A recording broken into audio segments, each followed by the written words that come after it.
Oke guys, assalamualaikum warahmatullahi wabarakatuh guys. Kembali lagi bersama saya di channel Sugudele Vlog. Oke guys, sorry guys kalau di dapur ya guys. Guys, selamat malam semuanya ya. Yang nonton pagi ya selamat pagi, yang nonton siang ya selamat siang, yang nonton malam ya selamat malam guys. Nah guys, kali ini saya akan ingin membacakan sebuah berita ini cukup aneh guys ceritanya guys. Padahal ini tersedia di mana-mana, tapi masih jadi rebutan. Nah, 5 negara ini ribut gara-gara saling berebutan makanan laut guys. Nah, makanan seafood guys, kayak seafood nih udang, cumi gitu ya guys. Kayak gitu guys. Bisa rebutan ya. Gimana sih? Kok bisa? Ini sharing-sharing aja buat netizen supaya tahu ya, supaya banyak pengetahuan juga, sharing-sharing juga ya. Lalu satu ada yang setelah itu aku ceritakan ya.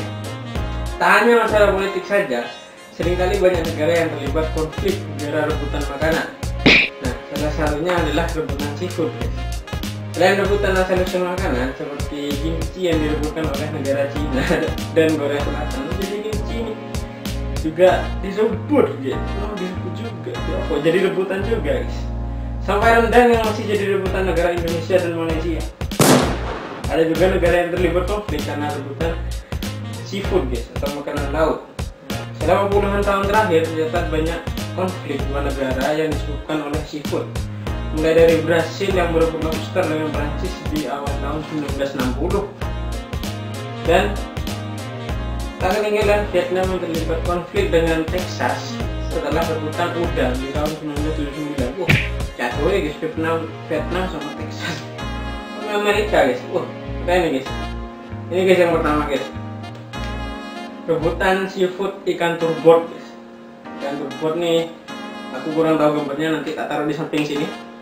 Nah ya, kayak gitu.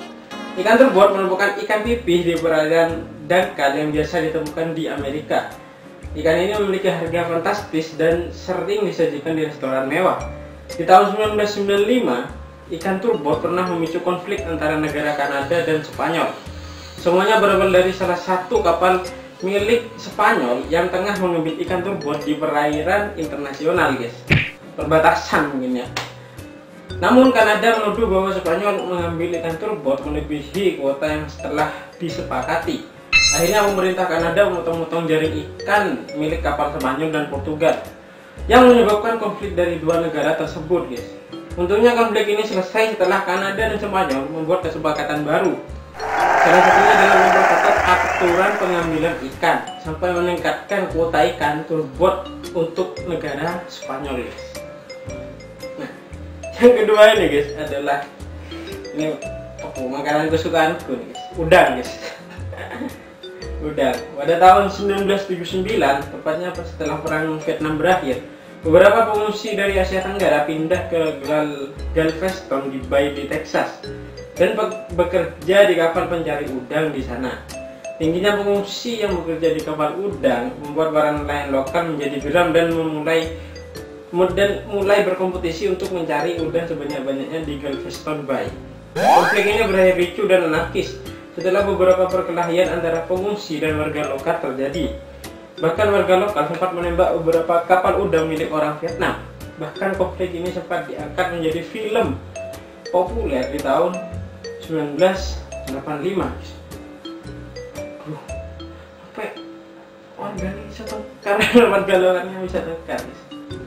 Aneh guys. Dan yang ketiga adalah makanan mahal nih guys, lobster guys. Nah, sama seperti ikan turbot, lobster merupakan salah satu seafood yang berharga fantastis. Selain sulit ditangkap, lobster memiliki rasa yang biasa kita bayangkan ya. Dan di awal tahun 1961, lobster pernah memicu konflik antara negara Brasil dan Prancis. Awalnya pemerintah Brasil mengaku bahwa lobster-lobster itu berada di wilayah perairan mereka guys. Jadi Prancis ini mungkin nangkap ikan, terus ada di si Brasil ini ngira, wih, laut kita nih, masa dia nangkap di sini gitu. Namun pemerintah Prancis komplain karena tidak ada lobster yang tersisa di perairan internasional guys. Akhirnya pemerintah berhasil memberikan waktu selama 48 jam ya guys, atau 2 hari ya guys, untuk kapal Prancis pergi dari perairan mereka guys. Karena pemerintah Prancis menolak, akhirnya berhasil menurunkan angkatan laut mereka untuk mengusir kapal Prancis dari sana guys. Konflik dua negara ini berlangsung selama 3 tahun hanya lobster guys. Cuma lobster guys, konfliknya 3 tahun. Wah, apalagi rebutan tongkol gimana ya guys? Kalau rebutan tongkol guys, kudu minyak guys, bukan minyak guys. Nah, yang keempat adalah apa? Scallop. Nah, scallop ini aku juga kurang tahu gambarnya seperti apa, nanti tak kasih tahu di sini juga. Scallop atau kerang simping memiliki nutrisi tinggi dan rasanya enak. Sering disajikan sebagai makanan mewah sampai menu spesial di restoran fine dining. Nah, scallop juga jadi rebutan banyak negara. Nah, salah satunya konflik yang lagi-lagi dialami negara Prancis di tahun 2012. Kali ini Prancis berseteru dengan Inggris. Nah, setelah negara mereka kecewa tak boleh mengambil scallop dari bulan Mei sampai Oktober. Sementara kapal Inggris boleh mengambil scallop sepanjang tahun guys.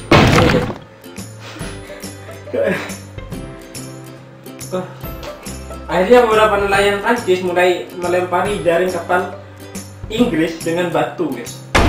Berakhir dengan rusuh dan konflik negara terjadi.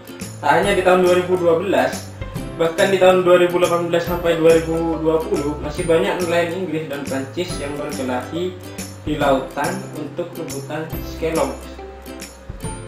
Berarti 2020 tahun kemarin gitu masih. Dari 2018 2020, 2 tahun. Cuma rebutan.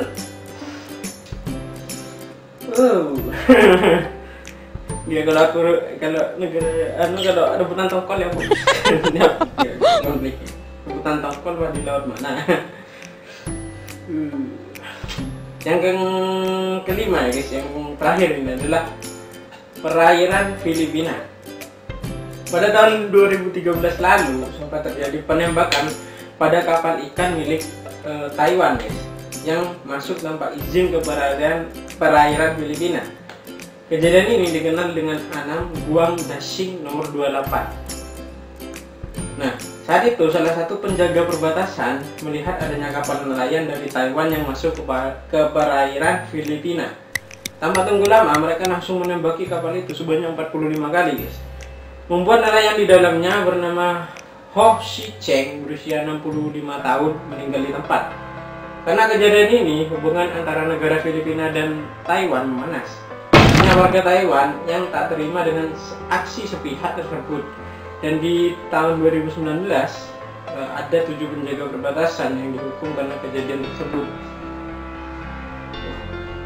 Untuk ikan kita terus gitu guys, memang perbatasan internasional tuh mesti dijaga ketat guys, gak mungkin gak dijaga gitu. Ya kalau mau nangkep ya gak apa-apa, tapi di perairannya sendiri ada batasannya guys. Oke guys, sekian dulu video kali ini guys, semoga bermanfaat buat para netizen di rumah.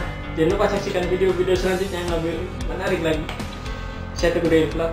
Wassalamualaikum. Bye bye. Yeah.